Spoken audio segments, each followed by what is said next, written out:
salawat dan salam semoga senantiasa tercurah kepada baginda Rasulullah Muhammad ibn Abdullah sallallahu alaihi wasallam, yang mana pada malam hari ini kita dikumpulkan oleh Allah Subhanahu wa taala dalam rangka memperingati haul daripada ayahanda kita, guru kita, orang yang kita muliakan karena kita menimba ilmu darinya, dan beliau insya Allah adalah sosok yang akan membimbing kita, yang telah membimbing kita dengan bimbingan ilmu agamanya, sehingga kita punya arah di dalam menjalani kehidupan kita di dunia ini. Mengingat beliau mengadakan haul daripada Habib Muhsin bin Muhammad Al-Attas merupakan bentuk perhatian dan penghargaan kita kepada beliau. Walaupun kita udah berpisah alam, udah berpisah dimensi, tapi sejatinya beliau masih berada di tengah-tengah kita dengan kita menghidupkan apa-apa yang pernah beliau wariskan kepada kita, ilmu kepada kita, dengan nasihat yang beliau sampaikan kepada kita, tuntunan yang beliau sampaikan kepada kita. Dengan begitu Habib Muhsin masih tetap hidup di antara kita, ya. Dan apa yang kita lakukan pada malam hari ini merupakan bentuk bagaimana kita memuliakan orang-orang yang berilmu, sebagaimana yang diperintahkan oleh sang Nabi Muhammad SAW di dalam kitab Lubabul Hadis. Imam Jalaluddin As-Suyuti, beliau mengutip satu hadis dari Rasulullah SAW, yang mana Rasulullah bersabda, akrimul ulama, atau kamagalnya, muliakanlah ulama, akrimul ulama, fa innahum indallahi kurama'u wa mukarramun.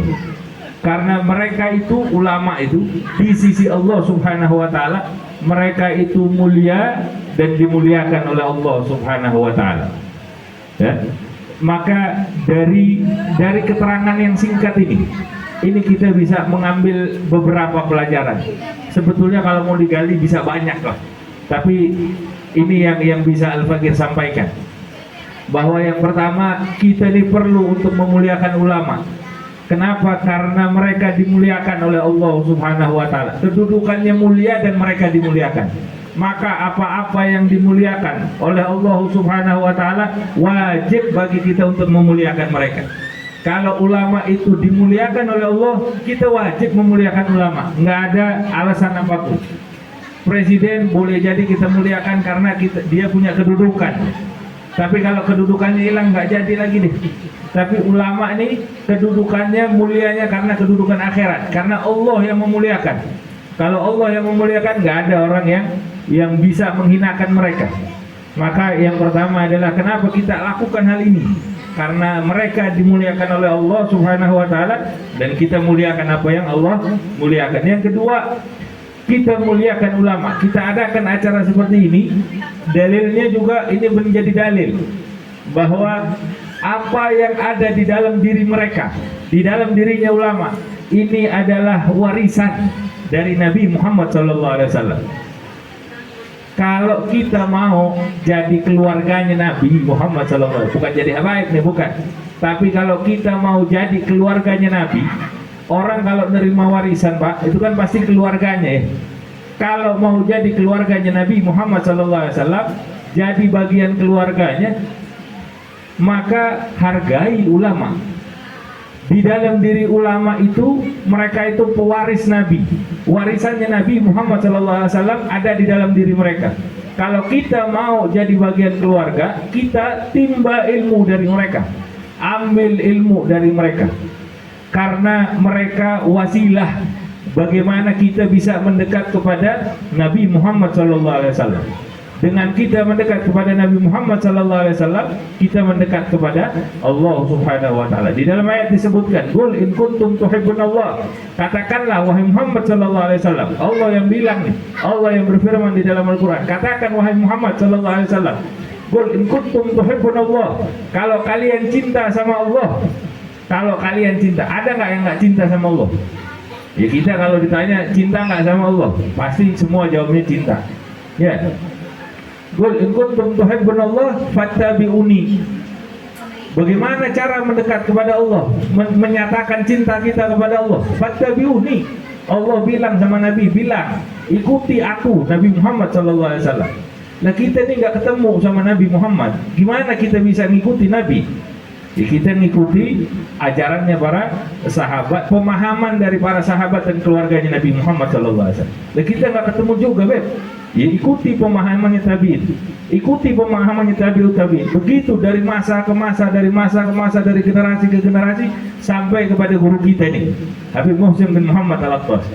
Dengan kita menimba ilmu dari beliau, kita sedang menjalin hubungan dengan Rasulullah SAW.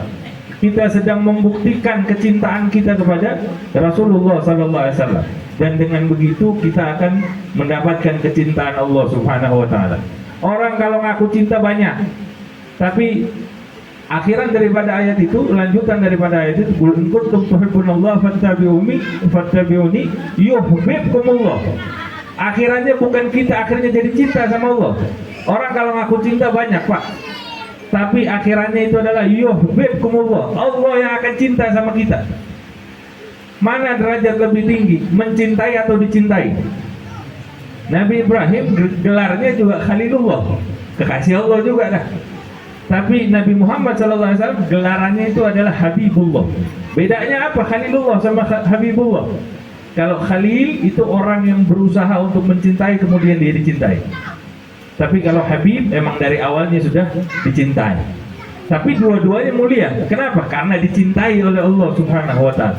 Kalau mau dapetin kemuliaan seperti itu, ya belajar dan dapetin warisan dari Nabi Muhammad. Bagaimana caranya? Deketin ulama, duduk seperti yang tadi dinasihatkan, duduk cari ilmu, cari yang punya rantai emas, jalan yang punya jalur sampai kepada Rasulullah SAW, yang punya sanad keilmuan. Jangan sekedar belajar sekedar dari teks. Kita kalau cuma belajar dari teks seperti tadi misalnya, in kuntum tuhibbunallah fattabi'uni yuhibbukumullah. Wah, saya mau mengikuti Rasulullah. Akhirnya senang-senangnya dia aja udah balik ke Al-Quran dan hadis. Kan sekarang banyak begitu, kembalinya ke Al-Quran dan hadis. Lah emang kita nggak kembali ke Al-Quran dan hadis. Tapi bagaimana cara memahaminya? Yang bisa memberikan pemahaman yang benar terhadap ilmu itu adalah para ulama. Ulama yang bagaimana? Ulama yang punya silsilah keilmuan sampai kepada Rasulullah SAW. Dan itu dimiliki oleh Habib Muhsin bin Muhammad Al-Attas dari gurunya Abu Ya Sayyid Muhammad bin Alwi Al-Maliki, seterusnya sampai kepada Rasulullah SAW. Dan yang ketiga, terakhir ya, ini bukan cuma 3 sebetulnya, tapi tadi saya sebutkan nih terbatas waktu kita nih ya. Yang ketiga, dari hadis tersebut Rasulullah SAW kita juga diajarkan tentang adab. Adab apa? Bagaimana kita sepatutnya menempatkan penghargaan yang layak kepada seseorang yang telah memberikan kita sesuatu yang nggak ada nilainya, yang nggak ternilai harganya, ilmu, kedudukan di sisi Allah, yang dengan itu kita bisa mendapatkan kedudukan di sisi Allah.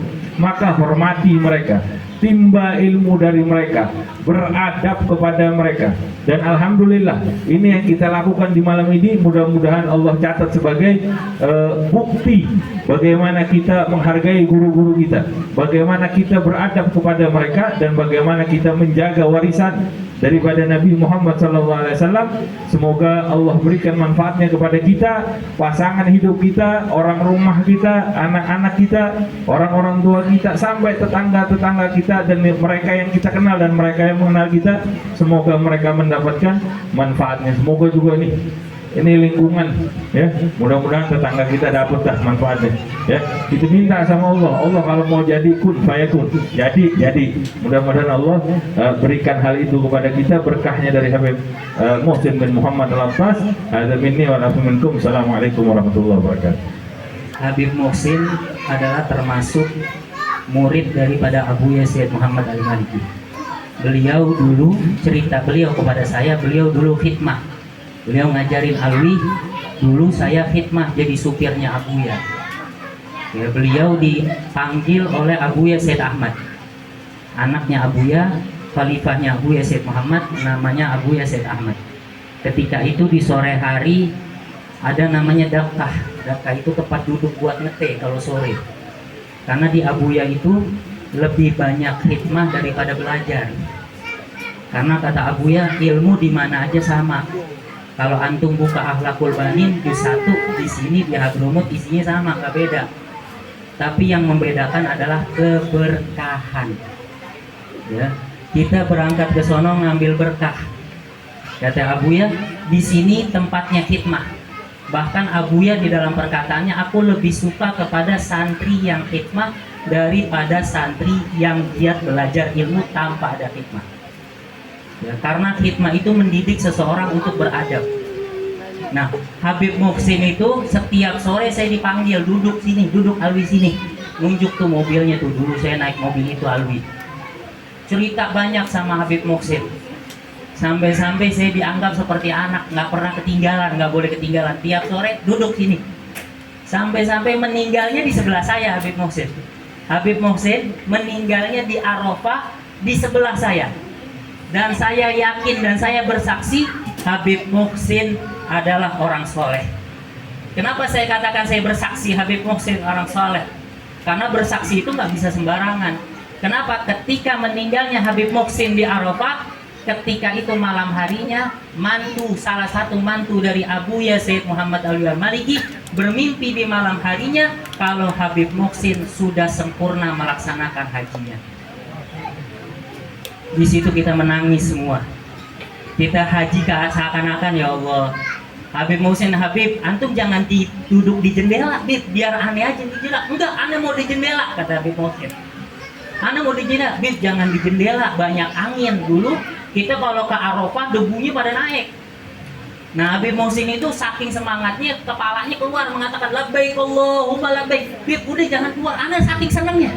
Karena lama nggak dipanggil Abuya, karena Abuya Said Ahmad itu kalau udah rindu sama murid-muridnya Abuya yang dekat, itu dipanggil, diongkosin. Habib Muhsin itu diongkosin nama Abuya Said Ahmad, dipanggil karena beliau adalah termasuk murid santri Abuya yang paling dekat. Makanya beruntunglah kalian yang ada intisab kepada Habib Muhsin. Karena orang tadi kan ngomongin guru ya. Kalau ngomongin guru, memang guru itu adalah sosok manusia yang paling penting. Orang kalau hidup tanpa guru, dia mustahil hidupnya akan terarah. Urusan dunia gak terarah, apalagi urusan akhirat. Makanya Allah Subhanahu wa Ta'ala utus Nabi Muhammad dan juga pewarisnya agar kau benar dalam menuntut daripada tujuan hidup di dunia. Apalagi Habib Muhsin udah gak diraguin lagi. Silsilah gurunya bagaimana? Abuya Sayyid Muhammad. Siapa yang gak kenal Abuya Sayyid Muhammad? Abuya Sayyid Muhammad berguru sampai kepada Rasulullah SAW. Sebelum saya tutup, saya ingin bercerita satu cerita yang buat motivasi saya pribadi dan buat antum semua yang insya Allah pulang nanti semuanya kita memiliki guru. Di dalam kitab Abuya, salah satu Abuya yang berjudul Khosais Ummah Muhammadiyah. Di dalam kitab itu ada bab yang berjudul It'amut Ta'am Khairul Isal fil Islam. Di situ di kitab Abuya Sayyid Muhammad ada bab yang berjudul memberi makan adalah termasuk perkara yang paling baik di dalam Islam. Tadi saya di awal mengatakan saya akan bercerita sedikit. Kenapa bercerita tentang bab itu? Karena di dalam bab itu Abuya menulis tentang hadis Nabi SAW. Dan Abuya mengatakan Rasulullah SAW tumathil. Apa artinya tumathil? Rasulullah mencontohkan. Rasulullah memperumpamakan. Rasulullah cerita di hadapan para sahabat. Antum boleh dapetin itu cerita di dalam kitab Khosais Ummah Muhammadiyah. Ketika itu Rasulullah bercerita, tumathil, memperumpamakan sebagaimana malaikat Jibril memperumpamakan kepada Nabi tentang sosok umatnya yang akan melakukan kebaikan dan melakukan keburukan. Jadi tumathil itu memang sudah ada di zaman ketika Rasulullah Isra Mi'raj. Dan kita berkeyakinan surga dan neraka itu sampai sekarang masih kosong, tidak ada penghuni. Nggak ada. surga itu masih kosong. Kenapa masih kosong? Karena janji Allah tidak ada yang boleh masuk surga kecuali yang pertama kali adalah Muhammad dan umatnya. Sedangkan umatnya belum masuk surga, kita Rasulullah aja belum masuk surga, masih nungguin kita. Maka kita berkeyakinan surga dan neraka itu masih kosong, belum ada penghuni. Tapi kenapa di sejarah Isra wal Mi'raj itu ada umat Nabi yang tersiksa di neraka, umat Nabi ada yang bahagia di surga? Kenapa itu bisa terjadi? Makanya malaikat Jibril ketika Rasulullah bertanya kepada malaikat, "Ya Jibril, itu siapa?" Maka malaikat Jibril mengatakan, "Itu umatmu jika," berarti kan perumpamaan, jika umatmu melakukan dosa ini, dia akan mendapatkan siksaan seperti ini. Lalu Rasulullah tanya, "Wahai Jibril, itu siapa?" "Itu adalah umatmu jika begini." Berarti sudah ada bayangannya. Itulah termasuk yang Abu Ya katakan, khosais ummah Muhammadiyah, umatnya sudah diberitahu dosa yang akan kau lakukan dan ganjarannya apa yang kau dapatkan, dan pahala yang kau lakukan, kebaikan yang kau lakukan, dan kau akan mendapatkan, dan kau tahu apa yang akan mendapatkan dari pahala yang kau lakukan. Itu termasuk juga tercatat di dalam kitab Abu Ya, khosais ummah Muhammadiyah. Makanya kitab itu perlu dikaji biar kita bersyukur jadi umat Nabi Muhammad. Butuh dikaji karena orang sudah lalai sama Nabi Muhammad. Sebagaimana tadi Habib ceritain, ya. Kita ini udah lupa siapa kita ini. Kita ini umat yang paling mulia. Mulia kita ini bukan karena kemuliaan kita. Kita keren ini bukan karena kita. Kita dikerenin ini, kita diampuni oleh Allah itu bukan karena kita, tapi karena ada sosok yang bernama Muhammad. Nah, kita ini udah jauh dari umat Nabi Muhammad. Makanya kalau kita udah tahu kelebihan umat Nabi Muhammad, insya Allah kita akan bangga menjadi umat Nabi Muhammad. Kembali lagi kepada kitab Khosais Ummah Muhammadiyah yang di dalam bab It'amut Ta'am Khairul Fisal fil Islam. Di situ Nabi tumatil baina rajulain. Rasulullah mengatakan pada sahabat ada dua sosok manusia. Yang satu rajulun soleh, yang satu rajulun musrif.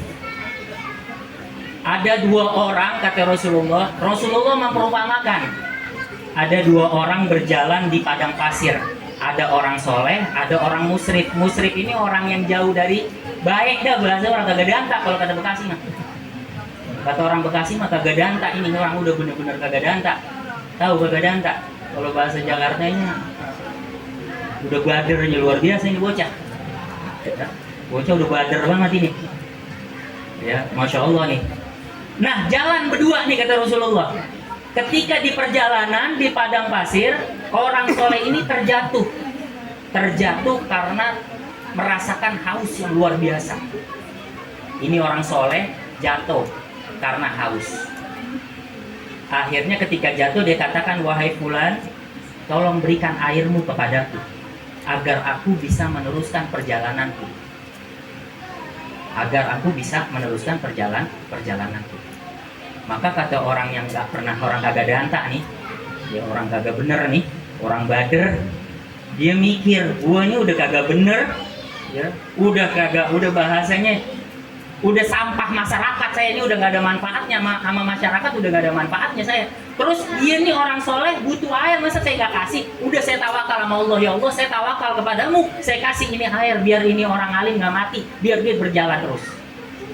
Kalau bahasanya mendingan, makanya matinya satu orang alim itu adalah bencana yang luar biasa. Satu orang alim, dan dia mengatakan, "Ana tawakal kepada Allah, ya Allah saya tawakal, saya kasih air ini."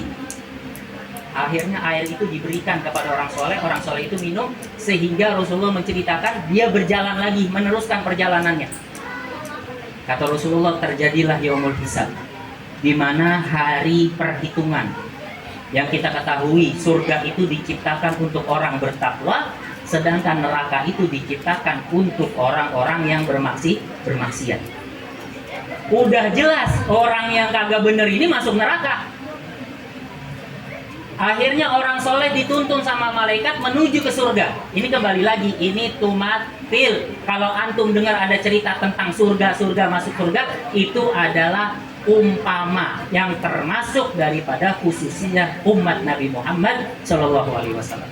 Nah, Nabi ini menceritakan perumpamaan. Kembali lagi. Akhirnya orang soleh itu dituntun oleh malaikat menuju ke surga Allah. Ketika lagi jalan, tiba-tiba orang yang ngasih air di dunia negor, wahai orang soleh. Ini orang soleh bingung. Ada yang manggil tuh pada dia. Siapa dilihat? Ternyata orang yang di neraka. Orang yang sedang diseret masuk ke dalam neraka. Si orang alim ini nengok, siapa kamu? Kamu nggak kenal saya, katanya. Katanya, saya nggak kenal kamu. Kamu siapa? Saya adalah orang yang pernah membantumu ketika kau butuh dengan bantuanku di Sohrok, di dalam padang pasir. Maka orang soleh ini baru ingat. Oh iya saya ingat. Nah orang ini ngomong, dulu saya yang membantumu ketika kau membutuhkan air. Iya benar. Saya tahu, saya kenal, saya ingat, katanya. Wahai orang soleh, dulu di dunia kau kubantu. Maka mintakan kepada Tuhanmu agar aku diampuni dosanya dan aku masuk surga bersamamu. Maka ketika itu orang soleh mengangkat tangannya dan meminta ampun kepada orang yang berdosa ini untuk masuk surga bersamanya, dan Allah mengizinkan untuk masuk ke dalam surga bersama orang soleh. Ini cerita jadi pelajaran buat kita, jadi hikmah buat kita. Ini cerita sekali doang nolong, bisa masuk surga, sekali doang nolong orang soleh. Gimana orang yang hidupnya punya guru yang soleh? Makanya Abu Al-Habib Segaf bin Hasan Baharu, mudah-mudahan Allah sehatkan beliau, Allah jaga beliau. Beliau mengatakan, ya Alwi, ente jangan takut sama panasnya neraka selama ente punya guru. Lalu yang membuat kita takut apa? Yang membuat kita takut apa? Selama kita punya guru, tapi murid yang danta, murid yang ngikutin gurunya, bukan murid gue punya guru, banggain guru doang, tapi ngikutin kagak, percuma itu mah. Ini yang benar-benar cinta kepada gurunya nggak ada, tetap kirimin Fatihah. Guru itu mau hidup, mau meninggal, tidak ada, itu tetap guru ada. Orang sekarang kan kagak. Pokoknya guru itu yang masih ngajar, kalau udah nggak ngajar, bekas guru gua. Itu orang sekarang.